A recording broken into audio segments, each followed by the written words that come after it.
को जय मसीह की और हमारे आत्मिक परिवार को जय मसीह की। मम्मा कंचन मित्तल जी को जय मसीह की। मेरा नाम अनीता है और ये मेरे ब्रदर हैं। इनका नाम जंगा है और हम पंजाब लालड़ू पिंड बसोली के रहने वाले हैं। ये इनको 10 साल से इनको एक गांठ थी यहाँ पे, जो समय के साथ साथ वो मतलब बढ़ती ही जा रही थी। इसकी वजह से ये कोई भी काम नहीं कर पा रहे थे। साइकिल से अपने काम पर जाते थे। जब ये साइकिल चलाते थे तो इनको बहुत ज़्यादा पेन होता था, जिसकी वजह से इनको साइकिल चलाने में भी बहुत दिक्कत होती थी। और मेरे भाई एक साइड से लेट के मतलब सो भी नहीं पाते थे। जब ये एक साइड से लेटते थे तो तब भी वो गांठ इनको दर्द करती थी और चुभती थी इनके यहाँ पे। हमारे भैया जो हैं वो अकेले ही घर में कमाने वाले हैं और इनकी फैमिली भी है, बच्चे भी हैं। और गांठ की वजह से ये बहुत ज़्यादा दिक्कत में थे और कोई काम भी नहीं कर पा रहे थे, जिसकी वजह से घर की आर्थिक स्थिति भी बहुत ख़राब होने लग गई थी। और ये काम पे नहीं जा पा रहे थे तो घर में बच्चों के लिए थोड़ी, उनकी भाभी जो मेरी भाभी हैं वो भी परेशान थी कि कैसे घर का खर्चा चलेगा।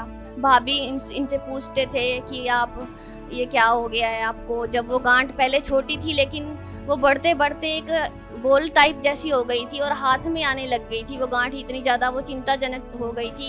जब उसको हाथ में पकड़ते थे तो बोल के जैसी फील होती थी, इतनी बड़ी वो गांठ थी। भाभी बोलते थे कि आप एक अच्छे डॉक्टर को दिखाओ। घर में सब बोलते थे भैया को कि आप जाओ डॉक्टर के पास विजिट करो और आप डॉक्टर से मतलब कंसल्ट करो एक बार कि ये ऐसे प्रॉब्लम हो रही है।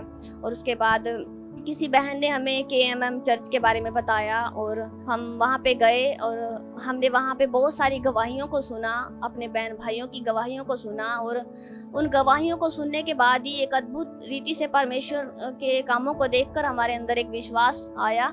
हमने वहाँ पे अपने बहन भाइयों की गवाहियाँ सुनी। किसी की रसोली गायब हो रही थी, किसी की गांठें जा रही थी, कोई दुष्ट आत्मा से आज़ाद हो रहा था। तो इतनी अद्भुत रीति से लोगों के जीवन में काम हो रहा था। तो उनको देखकर हमारे फैमिली के अंदर भी फेथ आया, एक विश्वास आया कि परमेश्वर उनके जीवन में काम कर रहा है तो हमारे जीवन में भी परमेश्वर मेरे भाई को भी आज़ाद करेगा। ऐसा हमने वहाँ गवाहियों को देखकर विश्वास हमारे अंदर आया। तो सेकेंड टाइम जब हम चर्च में गए तो वहाँ पे अनॉइंटिंग ऑयल प्रेयर चल रही थी और हमें अनॉइंटिंग ऑयल दिया गया। और उसके बाद मम्मा अनाउंस कर रहे थे कि जहाँ पे भी आपको प्रॉब्लम है आप ये ऑयल विश्वास के साथ आप ये ऑयल लगाओ।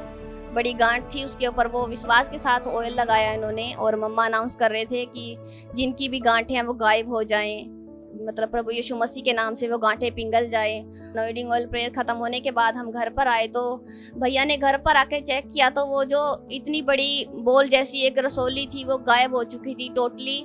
और परमेश्वर ने मेरे भाई को आज़ाद किया। मैं धन्यवाद करती हूँ परमेश्वर का कि परमेश्वर ने इतनी अद्भुत रीति से मेरे भाई को उस बीमारी से आज़ाद किया।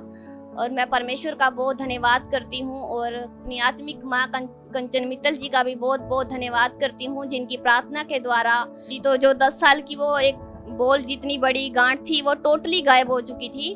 जो भी बहन भाई हमारी ये गवाही सुन रहे हैं, मैं उनसे कहना चाहूँगी कि अगर आप भी किसी भी दुख में, तकलीफ में, बीमारी में, निराशा में हैं या किसी भी प्रॉब्लम में हैं आप, तो आप चर्च आ सकते हैं, आप परमेश्वर के पास आ सकते हैं। परमेश्वर के पास आप आएंगे तो परमेश्वर आपको अद्भुत रीति से आज़ाद करेंगे। जैसे मेरे भाई को एक अद्भुत रीति से उन्होंने इतनी बड़ी बीमारी से आज़ाद किया।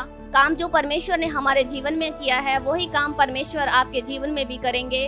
आप एक अपनी आत्मिक लाइफ के बारे में जानते हैं। आपका जात या धर्म यहाँ पर नहीं बदला जाता है। और जब आप प्रभु के पास आएंगे तो आपका जीवन, आपका मन और आपका सोच बदल जाएगी परमेश्वर के लिए। परमेश्वर को इस गवाही के द्वारा महिमा मिले और आप सबको आशीष मिले। सबको जय मसीह की।